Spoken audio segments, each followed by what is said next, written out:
Hello student, आप लोग कैसे हैं? आई होप आप लोग अच्छे होंगे, एग्ज़ाम की तैयारी कर रहे होंगे। तो आज की इस वीडियो में फ्रेंड्स हम आपको टॉप 10 मोस्ट इम्पॉर्टेंट क्वेश्चन कराएंगे जो एग्ज़ाम की दृष्टि से बहुत महत्वपूर्ण होंगे। तो आप इस वीडियो पर बने रहिए। तो आपको क्वेश्चन स्क्रीन पर दिख रहा होगा, इसमें दिया है सिद्ध कीजिए कि 3 + 2√5 एक अपरिमेय संख्या है। तो इसमें चलिए इसको हम सॉल्व कर लेते हैं।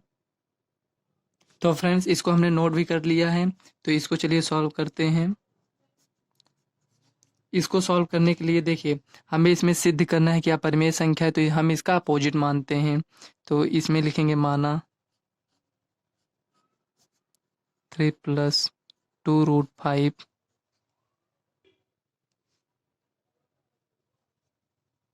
एक अपरिमेय संख्या है, सॉरी एक परिमेय संख्या है।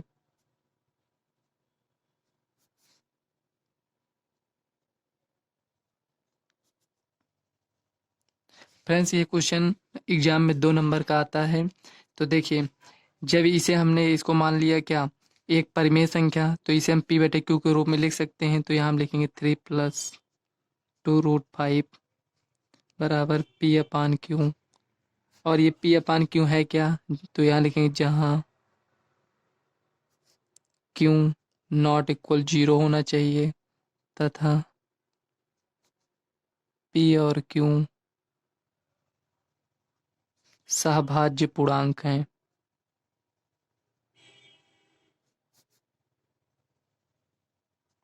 ये है, ये अभी इतना लिखने के बाद आप देखिए, इसको यहाँ एक बार नोट कर लेते हैं। 3 + 2√5 p/q।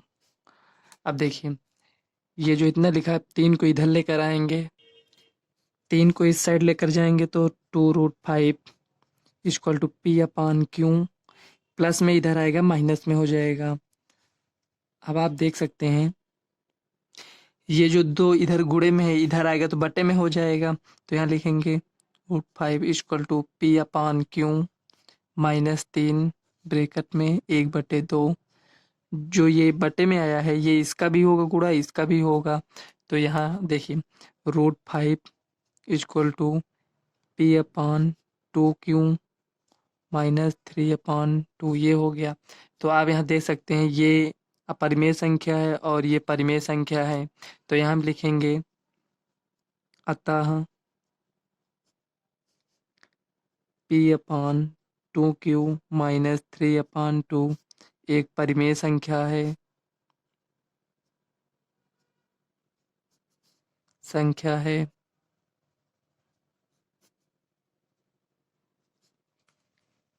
अतः इसलिए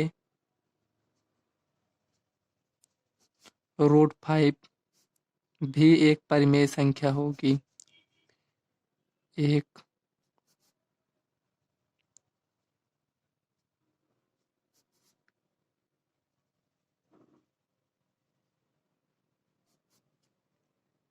अब देखिए, यहाँ हमने परिमेय संख्या क्यों लिखा है। देखिए, जब ये जो इतना लिखा है, ये परिमेय संख्या है, तो इसके बराबर ये भी तो है, ये परिमेय संख्या होगी। लेकिन हमें पता है कि ये एक अपरिमेय संख्या है, तो यहाँ हम लिखेंगे √5 भी एक परिमेय संख्या होगी। परंतु इससे हमें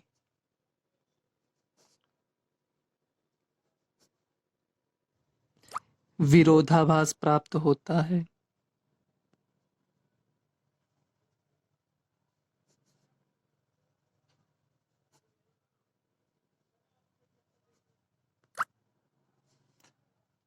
तो यहाँ हम लिखेंगे अतः हम कह सकते हैं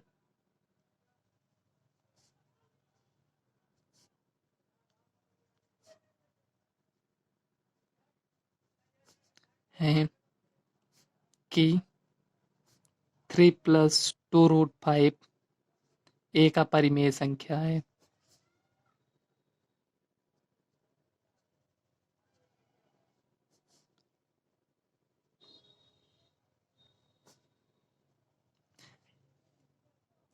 देखिए फ्रेंड्स, इस सवाल में ज़्यादा कुछ नहीं रहता है, इसमें आपको सिर्फ थोड़ा इसमें लिखना ही रहता है बस। और कुछ नहीं है इसमें। ये आपका 2 नंबर का क्वेश्चन आता है और ये हर साल लगभग पेपर में ये पूछा जाता है। आप देखेंगे अनसॉल्व में आपको ये क्वेश्चन ज़रूर देखने को मिल जाएगा। तो चलिए नेक्स्ट सवाल देख लेते हैं। तो फ्रेंड्स अगला क्वेश्चन आपको स्क्रीन पर दिख रहा होगा। इसमें दिया है एक द्विघात बहुपद ज्ञात कीजिए जिसके शून्यकों का योग तथा गुणनफल क्रमशः दी गई संख्याएं हैं। तो इसमें आपको दिया है, जो दिया है इसे हम लिख लेते हैं √2 कामा 1/3। तो ये दिया है शून्यकों का योगफल और ये शून्यकों का गुणनफल दिया है। तो हमें बहुपद ज्ञात करना है, तो चलिए हम बहुपद ज्ञात कर लेते हैं। तो देखिए शून्यकों का योगफल को हम किससे रिप्रेजेंट करते हैं। ये आपका योगफल दिया है, ये गुणनफल। तो शून्यकों का योगफल मतलब शून्यकों का योगफल हमारे पास दिया है √2 और शून्यकों का गुणनफल दिया है 1/3, ये दिया है।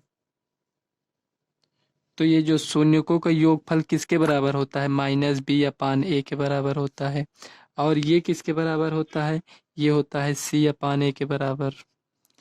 ये आप अगर सवाल लगाए होंगे तो ये समझ में आ रहा होगा। देखिए अल्फा प्लस बीटा शून्यकों का योगफल √2 दिया है।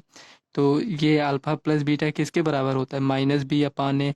तो हमारे पास -b/a का मान दिया है √2 और c/a का मान दिया है 1/3, ये दिया है। तो इसमें से हमें c, a और b इन सब का मान ज्ञात करना है। तो आप कैसे ज्ञात करेंगे, इसमें देखिए ये जो √2 दिया है, तो सबसे पहले हम इसको यहाँ नोट कर लेते हैं। देखिए -b/a इक्वल टू √2, ये हो गया। और यहाँ हम लिखेंगे c/a इक्वल टू 1/3। आप देख सकते हैं कि यहाँ ये जो एक लिखा है, मतलब सॉरी ये जो a लिखा है, इसके बट्टे में हम एक यहाँ लिख सकते हैं, ये हो गया। और ये जो a का मान यहाँ पर हमें क्या मिल रहा है, 3। यहाँ a का मान क्या है, यहाँ पर सॉरी यहाँ 1 है, यहाँ 3 है। तो इसमें आप देख सकते हैं कि a का मान तो 2 तो होगा नहीं, कि मतलब 1 भी हो जाएगा और 3 भी हो जाएगा। तो ये जो a का मान यहाँ 3 है और यहाँ नहीं है, तो इसमें हम 3 से गुणा कर देंगे, ये हुआ। अब हमारे पास कौन सा मान आया, 3√2/3, ये हो गया। और इसमें देखिए a का मान अब हमारे पास कितना आया, 3 आया। और इसमें क्या है, a का मान 3 इसमें भी आ गया। तो यहाँ पर हमें मान मिल गया, a का मान 3 मिल गया। और b का मान आपके पास कितना है, ये देखिए b का मान कितना आया, यहाँ पर ये 3√3 आया है, लेकिन ये माइनस में है। तो b का मान माइनस इधर आ जाएगा, तो 3√3/3 हो जाएगा, ये कट जाएगा। तो कितना बचेगा, -√3। और c का मान कितना है, c का मान हमारे पास 1 है, तो 1 लिख लेंगे। ये मान हमको कैसे मिला है, हम इसमें तुलना किए हैं, ठीक। सॉरी फ्रेंड्स, यहाँ थोड़ा मिस्टेक हो गया है। ये जो यहाँ 3 लिख दिए हैं, यहाँ 3 नहीं होगा, क्योंकि ये जो b का मान आया है -3√2 है, ये 2 है। देखिए यहाँ पर ये 2 है ना, तो इसको यहाँ 2 लिखना है, ठीक। अब ये देखिए ये कटेगा नहीं, तो ये 3√2 रहेगा। तो इसको यहाँ पर रहने दीजिए, यहाँ पर इसको यहाँ कट कर दिए। ये c का मान हमारे पास 1 है और b का मान हमारे पास क्या रहेगा, तो ये 3√2 है, तो यहाँ पर 3√2 लिखेंगे। ये माइनस में है, तो यहाँ माइनस लगा देंगे। तो आप देख सकते हैं यहाँ पर हमारे पास a का मान 3 है और c का मान 1 है, b का मान क्या है, -3√2 है। तो ये जो a, b और c का मान हमारे पास आया है, इसे हम द्विघात बहुपद ज्ञात करेंगे। तो फ्रेंड ये जो a और b और c का मान जो मिला है हमें, तो चलिए इसी के हेल्प से हम द्विघात बहुपद ज्ञात करेंगे। तो देखिए द्विघात बहुपद हमारे पास क्या होता है, किस रूप का होता है, ax² + bx + c पर a, b और c का मान रखने पर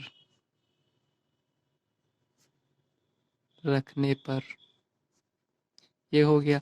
अब ए बी सी का जो हमें मान मिला है, ए का मान क्या है, 3x² हो गया। और बी का मान है हमारे पास -3√2 प्लस सी का मान है 1। यही आपका आंसर हो जाएगा। तो फ्रेंड्स हम आशा करते हैं ये आपको समझ में आया होगा। अगर कोई भी डाउट है तो आप कमेंट करिएगा, हम आपको कमेंट में आपका इसके रिप्लाई ज़रूर देंगे। तो ये हो गया। अब चलिए नेक्स्ट सवाल देख लेते हैं, तीसरी सवाल। तो फ्रेंड्स, तीसरे सवाल में हम आपको कुछ इंपॉर्टेंट बातें बताएंगे। देखिए, जैसे आपको इसमें दिया है A1/A2, B1/B2, C1/C2, ये है क्या? जैसे मान लीजिए हमें कोई समीकरण, मतलब रैखिक कोई समीकरण दिया रहेगा, मतलब जिसकी पावर 1 हो, ठीक? जैसे इस रूप में दे दिया जाएगा, और हम उसमें कैसे जानेंगे कि रेखाएं प्रतिच्छेद हैं, केवल एक हल है? तो ये जो समीकरण बनेगा, ये जो अनुपातों की तुलना करेंगे, तो जैसे इसमें ए, यहाँ थोड़ा समझ, ये ए है, ये बी है, ये सी हो गया। तो जब इसका अनुपात इसी तरह इसमें ए बी सी का अनुपात निकालेंगे, तो A1/A2, मतलब ये जो है यहाँ पर 1 है, यहाँ पर 3 है, तो यहाँ देखिए 1/3 लिखे हैं, तो वही A1/A2 है, तो 1/3। इसी तरह ये बी है और ये भी बी है, तो इसका अनुपात निकाले तो कितना आया? -2/4। इसी तरह C1/C2 का निकालेंगे तो 0/-20। तो आप देख सकते हैं कि इसमें 1/3 और -2/4 इक्वल नहीं है। तो यहाँ जो अनुपात निकाले हैं A1/A2 नॉट इक्वल दिखाए हैं, देखो B1/B2। तो इससे हमें ये पता चलता है कि ये जो दोनों समीकरण की रेखाएं जो हैं, वो एक दूसरे को प्रतिच्छेद करेंगी, मतलब एक दूसरे को काटेंगी किसी न किसी बिंदु पर, ऐसे क्रॉस का साइन जैसे बनाते हैं ना, उसी तरह प्रतिच्छेद करेंगी। तो इस स्थिति में इसमें दिया है केवल एक हल अद्वितीय, मतलब केवल और केवल एक हल होगा, मतलब अद्वितीय हल होगा। और इसमें जो दिया है, ये इसी प्रकार से इसमें तुलना करेंगे, तो A1/A2 का मान निकालें तो इतना, या B1/B2 का मान निकालें इतना। तो हमें इसी तरह समीकरण दे दिया जाएगा, उसमें पूछेगा कि रेखाएं प्रतिच्छेद करती हैं, समान समपाती हैं, या रेखाएं समांतर हैं। इस रूप में आपसे पूछ सकता है क्वेश्चन। नहीं तो आपसे इस तरह पूछ लेगा कि इसका अद्वितीय हल है, अपरिमित रूप से अनेक हल है, कोई हल नहीं है। तो आपको जो समीकरण दिया रहेगा, उसे सॉल्व कर कर आपको A1/A2, B1/B2 और C1/C2 इसका मान निकालना पड़ेगा। मतलब ये जो अनुपात आया रहेगा, उसे देखिए 2/4, 3/6, -9/18, इसको अगर हम और सरल करेंगे तो 1/2 आएगा। इसको सरल करेंगे तो 1/2, इसमें भी 1/2 आया। तो कहने का मतलब इसका अनुपात बराबर है। तो रेखाएं क्या होंगी? समपाती होंगी। समपाती मतलब कि जैसे एक बिंदु यहाँ पर है, एक बिंदु यहाँ पर, एक बिंदु यहाँ पर है, तो तीनों बिंदु एक ही रेखा पर हों, मतलब सॉरी, जो ये रेखाएं हैं, जैसे एक रेखा ऐसे गई है, तो उसी के ऊपर एक रेखा और चली जाए, तो उसी को समपाती रेखाएं कहते हैं। तो जब समपाती होंगे तो उसमें अपरिमित रूप से अनेक हल होंगे। इसी प्रकार जो तीसरा इसमें दिया है, दो का तो अनुपात बराबर होगा, लेकिन तीसरे का नहीं होगा, तो रेखाएं समांतर होंगी। मतलब जब इस समीकरण को और ये समीकरण को ग्राफीय विधि से सॉल्व करेंगे, तो जो हमारे पास दोनों रेखाओं के समीकरण ये जो दिया है, और जब उसे ग्राफ ड्रा करेंगे, तो दोनों रेखाएं हमें समांतर मिलेंगी। जैसे एक रेखा ये गई है, एक रेखा उसके नीचे से ऐसे, जैसे बराबर का साइन है, तो एक एक प्रकार से इसको रेखा मान लें, तो एक रेखा ये, एक रेखा ये, तो दोनों रेखाएं समांतर होंगी। उसमें क्या होगा? कोई हल नहीं होगा। तो इसे आप जरूर याद कर लीजिएगा, ये आपको क्वेश्चन में कहीं ना कहीं देखने को मिल जाएगा। तो फ्रेंड्स, तीसरे सवाल में हमको आपको यही समझाना था कि इस टाइप का आपको समीकरण दे दिया जाएगा। ये A1 है, ये B1 है, ये C1 है, ये A2 है, ये B2 और ये C2 हो गया। तो A1/A2 का मान निकाले तो इतना आया, B1/B2 का मान निकाले तो इतना आया, C1/C2 का मान निकाले तो इतना आया। तो यहाँ हम देखेंगे कि क्या दो ये इसका मान लीजिए, ये नहीं, ये दे दिया गया, या इस रूप में दे दिया गया, या किसी रूप में दे दिया गया, उसका अनुपात निकालेंगे। अगर यहाँ बराबर नहीं होता है, तो हमें प्रतिच्छेद ये बताना रहेगा, या इसमें से ये, या आपको दोनों बताने के लिए कह सकता है, इस टाइप का। तो चलिए नेक्स्ट सवाल देख लेते हैं, चौथी सवाल। तो फ्रेंड्स, चौथी सवाल करने से पहले आप थोड़ा इसमें और थोड़ा जान लीजिए। जैसे इसमें केवल और केवल एक हल या अद्वितीय हल है, और इसमें अपरिमित रूप से अनेक हल हैं, इसमें कोई हल नहीं है। तो ये जो अद्वितीय हल और अपरिमित रूप से अनेक हल होंगे, इसमें दोनों में संगत होगा, और जिसमें कोई हल नहीं है उसमें असंगत होगा। इसे भी आप याद कर लीजिए, ये आपके बुक में ग्राफ दिया होगा, इसे आप अच्छे से समझ लीजिएगा। एक प्रकार से ये फार्मूला है, अगर आपको ये याद नहीं रहेगा तो सवाल लगाने में आपको बहुत प्रॉब्लम हो सकती है। तो चलिए देख लेते हैं चौथी सवाल अब। तो फ्रेंड्स, चौथा क्वेश्चन आपको दिख रहा होगा स्क्रीन पर। इसमें दिया है दो समपूरक कोणों में बड़ा कोण छोटे कोण से 18 डिग्री अधिक है, उन्हें ज्ञात कीजिए। तो संपूरक कोण किसे कहेंगे, पहले ये समझ लेते हैं। तो संपूरक कोण कहते हैं जब दो कोणों का योग 180 हो तो उसे संपूरक कोण कहते हैं। तो इसमें कह रहा है बड़ा कोण छोटे कोण से 18 डिग्री अधिक है। तो मतलब छोटे कोण को हम मान लेंगे यक्स और बड़ा कोण को मान लेंगे यक्स प्लस 18। तो चलिए यहाँ इसको हम सॉल्व कर लेते हैं। तो यहाँ लिखेंगे माना छोटा कोण यक्स है तथा बड़ा कोण यक्स प्लस 18 होगा।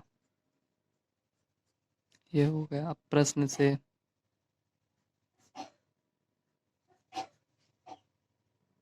तो यहाँ हम लिखेंगे दो संपूरक कोणों का योग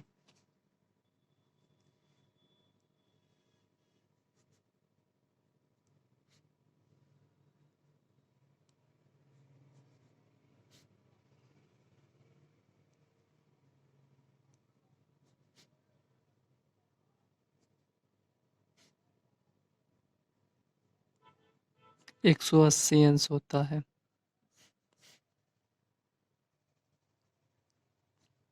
ये हो गया।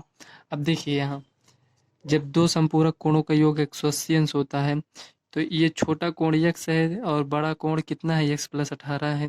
तो दोनों को ऐड करेंगे तो x plus x 18 equal to 180।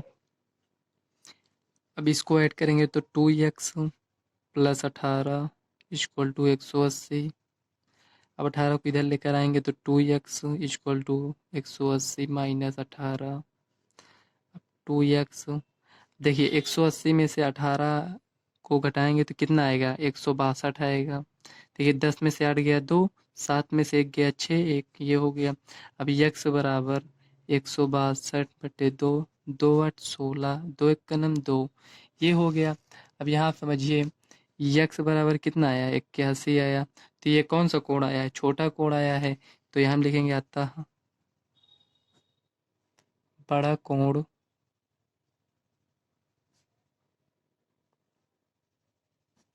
x plus 18 equal to x कितना है 81 प्लस 18 तो 8 1 9, 8 1 9 ये हो गया। तो आपके पास छोटा कोण ये हो गया, बड़ा कोण ये। अब दोनों को ऐड करेंगे तो कितना आएगा हमारे पास, 180 आ जाएगा। तो यही दो कोण हमको ज्ञात करना था। तो इसी दो कोण को ज्ञात करना था। तो यहाँ हम लिखेंगे अतः छोटा कोण 81 अंश तथा बड़ा कोण 99 अंश होगा। यही आपका फाइनल आंसर हो जाएगा। तो फ्रेंड्स 5वें सवाल में इसमें कह रहा है ये जो हमें दिया है इसको सॉल्व कर कर हमें ये बताना है क्या ये द्विघात समीकरण है। तो चलिए इसको हम सॉल्व कर लेते हैं। यहाँ लिखेंगे हल। सॉल्व करने का मतलब इसको सिर्फ हमें सरल कर कर देखना है कि ये द्विघात समीकरण है या नहीं। तो इसको लिखेंगे 2x माइनस 1, यहाँ x minus 3 equal to x plus 5 x minus 1, ये हो गया। अब देखिए इसको इसमें हम गुणा करें, एक बार इसको इसमें गुणा करेंगे, एक बार इसको इसमें गुणा करेंगे। तो पहले एक बार ये जो 2x है दोनों में गुणा कर लेते हैं, उसके बाद इसको दोनों में गुणा कर लेंगे। तो 2x को इससे गुणा करेंगे तो 2x स्क्वायर, इससे इसे करेंगे तो -6x minus x minus minus plus 3 equal to x को इससे करेंगे तो x स्क्वायर, x को इससे करेंगे तो -1 प्लस इसको करेंगे 5x माइनस 5, ये हो गया।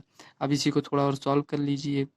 देखिए 2x square -6x minus x plus 3, इसको इधर लेकर आएंगे तो -x स्क्वायर प्लस 1 प्लस है तो इधर आएगा -x 5x, ये माइनस में इधर आएगा तो प्लस में इक्वल टू यहाँ 0 हो गया। अब आप देखिए यहाँ ये 2x स्क्वायर है, ये x स्क्वायर है, तो यहाँ क्या बचेगा x स्क्वायर और -6x -7x हो जाएगा। और ये 5 है, इसको भी ऐड कर लेंगे तो 7 5 12 -12x हो गया। अब आप देखिए इसमें ये 3 है, ये 1 है, ये 5 है, तो 5 1 6 3 9 प्लस 9 इक्वल टू 0। तो इसमें यही पूछ रहा था क्या ये द्विघात समीकरण है। तो देखिए द्विघात समीकरण के होने के लिए ये जो इसमें यक्स की जो अधिकतम पावर होनी चाहिए वो 2 होनी चाहिए। तो क्या इसमें 2 है? इसमें है। तो इसमें आपको बताना है कि ये है या नहीं। तो इसमें हम कह सकते हैं ये जो लिखा है यह द्विघात यहाँ लिख दीजिए आप ऐसे, अतः यह द्विघात समीकरण के रूप में है, के रूप में है। यह आपका 2 नंबर का प्रश्न था, ये कंप्लीट हो गया। तो चलिए नेक्स्ट सवाल देख लेते हैं। तो फ्रेंड्स 6 नंबर की सवाल आपको स्क्रीन पर दिख रही होगी। इसमें दिया है ऐसी दो संख्याएं ज्ञात कीजिए जिनका योग 27 हो और गुणनफल 182 हो। तो चलिए इसको हम सॉल्व कर लेते हैं। तो फ्रेंड्स इसमें कह रहा है ऐसी दो संख्याएं ज्ञात कीजिए जिनका योग 27 हो। मतलब हमें जो दो संख्याएं मिलेंगी उनका योग तो 27 होगा, लेकिन जब उनको दोनों को गुणा करेंगे तो हमारे पास 182 प्राप्त होगा। तो यहाँ पर हम मान लेंगे क्योंकि हमें दोनों संख्याएं पता नहीं है। तो यहाँ पर लिखेंगे माना पहली संख्या यक्स है। जब पहली संख्या में यक्स पता चल गया और दोनों का योग कितना आ रहा था, 27 आ रहा था, तो 27 में से हम यक्स को माइनस कर देंगे तो हमें दूसरी संख्या पता चल जाएगी। तो यहाँ हम लिखेंगे तब दूसरी संख्या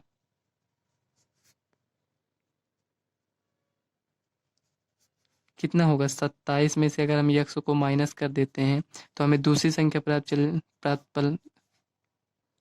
प्राप्त हो जाएगी। तो देखिए दूसरी संख्या क्या हुआ, 27 माइनस यक्स होगी, यहाँ लिख देंगे, ये हो गया। अब कह रहा है जो पहली संख्या और दूसरी संख्या का गुणनफल है वो 182 है। तो यहाँ हम लिखेंगे प्रश्न से तो पहली संख्या और दूसरी संख्या गुणा करेंगे 27 माइनस यक्स, तो हमारे पास 182 आ रहा है। अब जब ये 182 है तो इसी को हम सॉल्व कर लेंगे। इसको इससे गुणा करेंगे तो 27 यक्स, इसको इससे करेंगे तो minus x square equal to 182, ये हो गया। अब देखिए ये जो इधर लिखा है इसको उस साइड भेज देंगे तो ये माइनस में उधर जाएगा तो प्लस में हो जाएगा, ये उधर जाएगा तो माइनस में हो जाएगा 27 यक्स, ये प्लस में 182 लिखा रहेगा इक्वल टू 0 हो गया। अब इसका आपको गुणनखंड करना है तो चलिए गुणनखंड कर लेते हैं। देखिए ये 182 है तो हमें ऐसी दो संख्या लेनी है कि जिनका गुणा करें दोनों को तो 182 हो जाए और उन दोनों संख्याओं को जोड़ दें या घटा दें तो 27 आ जाए। तो 182 का पहले हम अभाज्य गुणनखंड कर लेते हैं। तो 2 9 18 ये हो गया। तो 2 1 का नम 2, 7 से काटेंगे तो 7 1 का नम 7, 2 1 7 3 21 13 से ये हो गया। अब देखिए 13 2 ये हुआ और दूसरी संख्या 13 7 91। देखिए एक छोटी संख्या एक बहुत बड़ी संख्या है तो ये तो आएगा नहीं। अब 7 दूनी 14 गुणे 13 करते हैं तो इसको दोनों को जोड़ देंगे तो 27 हो जाएगा। अगर मान लो इसको हम माइनस करते हैं, 14 में से 13 गया तो एक नहीं आएगा, तो इसको हमको जोड़ने पर ही आएगा। तो जोड़ने पर क्या मतलब, ऐसे जोड़ते हैं, देखिए 14 प्लस 13 इस तरह जोड़ेंगे तो 27 तो आ जाएगा, लेकिन यहाँ तो माइनस में है तो इसको माइनस में ना लाने के लिए दोनों संख्याओं को माइनस में कर कर जोड़ लीजिए इस तरह, -27। अब दोनों में यक्स लगा देंगे इसमें, तो यहाँ आप देख सकते हैं कि -27 की जगह पर हम -14 -13 लिख सकते हैं, तो यहाँ लिख देंगे।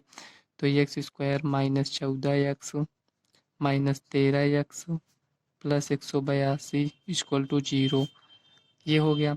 अब इसी को आप सॉल्व कर लीजिए। यक्स है, यक्स का मान -14, -14 ये हो गया। अब देखिए यहाँ पर यक्स है, यहाँ भी यक्स है, यहाँ पर -13 है तो -13 यहाँ लिख दीजिए इक्वल टू 0। यक्स -13 एक ब्रैकेट में लिखेंगे, यक्स -14 एक ब्रैकेट में लिखेंगे, ये जो 2 ब्रैकेट में इसको एक ही ब्रैकेट में लिखेंगे इक्वल टू 0। तो यहाँ पर हमारे पास 2 मान आया, x बराबर 13, 14। तो देखिए दोनों पॉजिटिव वैल्यू आया है और दोनों संख्या है, तो इसमें हम दोनों को मान सकते हैं। जब x बराबर 13 होगा तो इसमें x का मान तो पता चल गया, मतलब ये पहली संख्या है। पहली संख्या या तो 13 होगी या 14 होगी, और दूसरी संख्या क्या होगी, तो यहाँ लिखेंगे तब दूसरी संख्या 27 minus x equal to 27 minus 13 equal to 14, या 27 माइनस 14 इक्वल टू 13। तो यहाँ में क्या मिला, जब हम x का मान 13 रखेंगे तो हमारे पास दूसरी संख्या 14 आएगी। जब x का मान 14 रखेंगे तो हमारे पास दूसरी संख्या 13 आएगी। तो यहाँ हम कह सकते हैं 13, 14 इस रूप में आपको मिल जाएगा। यही आपका आंसर हो जाएगा। दोनों संख्याएं देखिए, इन दोनों संख्याओं को जोड़ेंगे तो 27 आएगा, क्वेश्चन में भी कह रहा था, और दोनों को गुणा करेंगे तो 182 आएगा। तो यही आपकी 2 संख्याएं होगी। तो चलिए नेक्स्ट सवाल देख लेते हैं। तो फ्रेंड्स ये जो 7वां क्वेश्चन है, इसमें ये जो दिया साइन 48 माइनस कॉस 42, ये आपका 1 नंबर का प्रश्न है। ये प्रीवियस ईयर में आया हुआ प्रश्न है। तो देखिए इसका हमें मान ज्ञात करना है। तो साइन 48 की जगह पर हम क्या लिख सकते हैं, कॉस 90 माइनस थीटा, इस तरह लिख सकते हैं, माइनस कॉस 42, ये हो गया। अब देखिए आप इसमें कॉस 90 में से 48 जाएगा तो हमारे पास आएगा कॉस 42 माइनस कॉस 42। जब इसको माइनस करेंगे तो हमारे पास क्या आएगा, 0 आएगा। तो इसी जो ऑप्शन में दिया है, तो यही 0 आपको टिक लगाना है। इसमें टिक वाला प्रश्न है ये। तो देखिए यहाँ पर साइन 48 जगह पर हम इसको क्यों लिखे हैं, तो हमको देखिए यहाँ पता है साइन 90 माइनस थीटा क्या होता है, कॉस थीटा होता है, और cos 90 minus theta sine theta होता है। तो साइन थीटा के रूप में हमें दिया था, तो इसे हम कॉस 90 माइनस थीटा जो यहाँ था वही हम यहाँ लिखे हैं। तो यहाँ पर जो है उसी को हम यहाँ लिखे हैं। तो इसमें से इसको माइनस किया तो 42 आया, 42 इसमें भी है तो ये 0 आ गया। ये आपका 1 नंबर का प्रश्न था। तो चलिए अगला प्रश्न देख लेते हैं, 8वां नंबर। तो फ्रेंड्स 8वां प्रश्न है, इसमें दिया एक परिमेय और एक अपरिमेय संख्या का योग क्या होता है। परिमेय संख्या होता है, एक होता है, अपरिमेय संख्या होता है, या परिमेय और अपरिमेय संख्या दोनों होता है। तो आप देखिएगा इसमें एक परिमेय संख्या और एक अपरिमेय संख्या का योग हमेशा एक अपरिमेय संख्या प्राप्त होती है। तो यहाँ पर लिखेंगे अपरिमेय संख्या।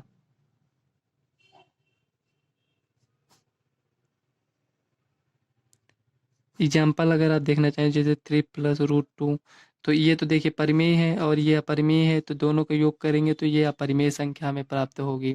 तो इसलिए ये अपरिमेय संख्या। तो चलिए 9वां प्रश्न देख लेते हैं। तो फ्रेंड्स ये जो 9वां प्रश्न है ये भी आपका 1 नंबर का है। इसमें आपका पूछ रहा है सार्वंतर क्या होगा। सार्वंतर मतलब डी आपका क्या होगा।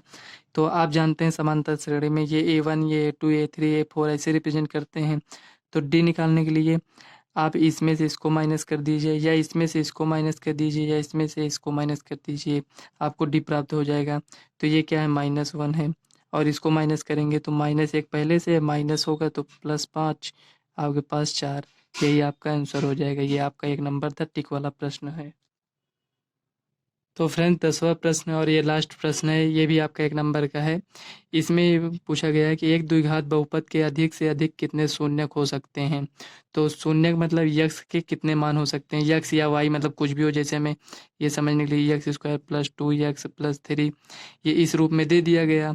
तो इसमें कह रहा है एक द्विघात बहुपद के अधिक से अधिक कितने शून्यक होते हैं। तो जितना ज़्यादा ये इसकी पावर कितनी है, 2 है, तो इसके शून्यक भी 2 होंगे। और मान लीजिए त्रिघात होता 3 होता तो उसके शून्यक 3 हो जाते।